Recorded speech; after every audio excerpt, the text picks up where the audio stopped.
Hello everyone, I'm Expired Fire back with another Minecraft Redstone showcase. Today I'll be showing everyone how to make teleporter pads. Now, with these teleporter pads, they're not very long ranged, but they are pretty good.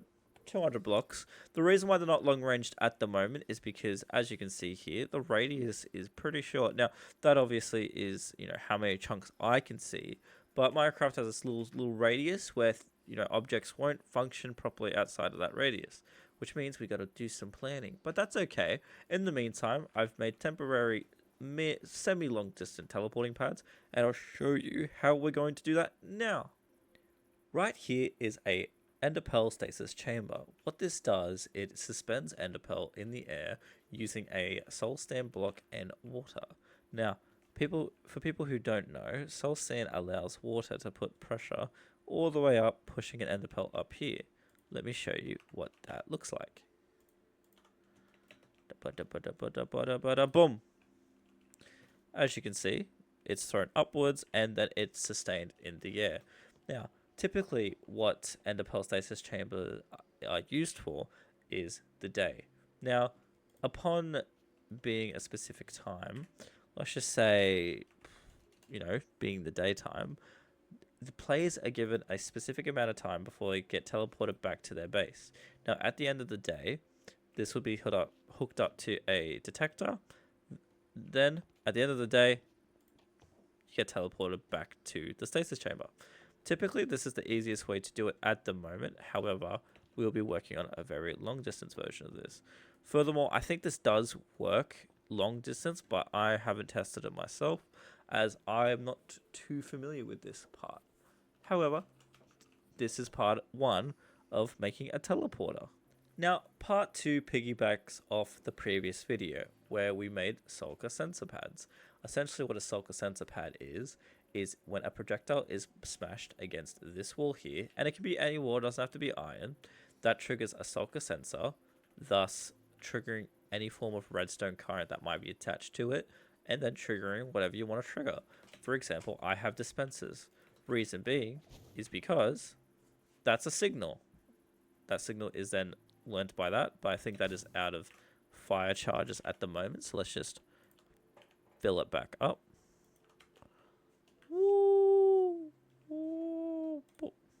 There we go.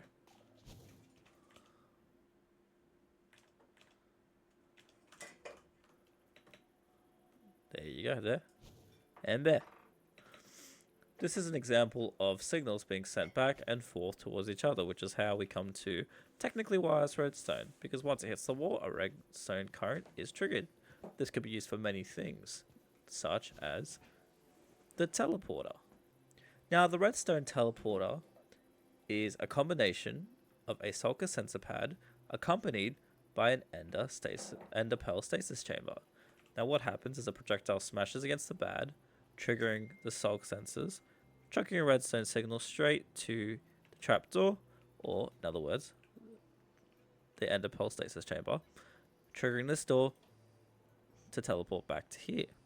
Now, I will demonstrate what that would look like.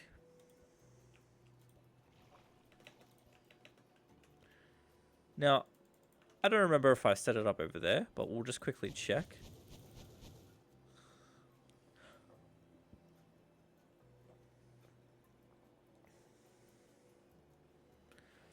There we go.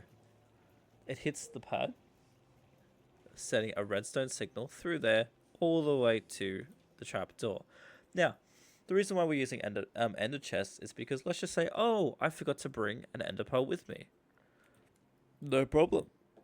As long as you got your ender chests, you will not have that issue if they are in the ender chest. You have an ender chest at every teleporter pad. You shouldn't run out of stock. This is also applicable for fire charges.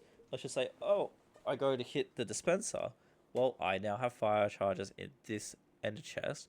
I can put it in the dispenser. So you still have that as an opportunity there for yourself as well. Now, if you want to extend the teleporter pad a bit further, you can use what we use, a Suka Sensor Pad tower. Now, these are big towers where you can set up multiple. So let's just say you have, position A here, set up a tower pad there, tower pad there, tower pad there, and you keep going all the way to section B. You can then trigger a response like this, or you could just destroy it like me. Let me fix it. But boom, boom, boom. There we go. As I said, so you have these towers set up in the middle. What you would do is you would smash this. It would hit the tower. It would have another dispenser on the tower. Then that triggers another projectile onto the next pad, thus allowing us to teleport back to base. Now, did I set it up before we left? Let's go check it out. As you can see here, it strikes this tower here. And then once this tower is struck, yeah, it's triggered again, hitting that there, sending a redstone signal back to base. Thus, we're back at the original teleporter. And that's how the teleportation process works. Now, as you can see, there's a few issues there. Like, for example, let me just get one of these. Fire charges aren't that applicable when it comes to projectiles. So if you guys have a better one, please feel free to change it up. Because, like, look, this one, yeah, that's a good example. That's actually a pretty good example. That went straight. But sometimes it just goes all over the place and it just doesn't work out. But most times we can get pretty lucky with it and it'll go straight, which is what we want. But yeah, that is the teleporting pads. So, if you like what you see today, please feel free to like and subscribe. I will be bringing out a lot more redstone things very soon. But as I said, I hope you enjoyed it. Have a good one. And bye.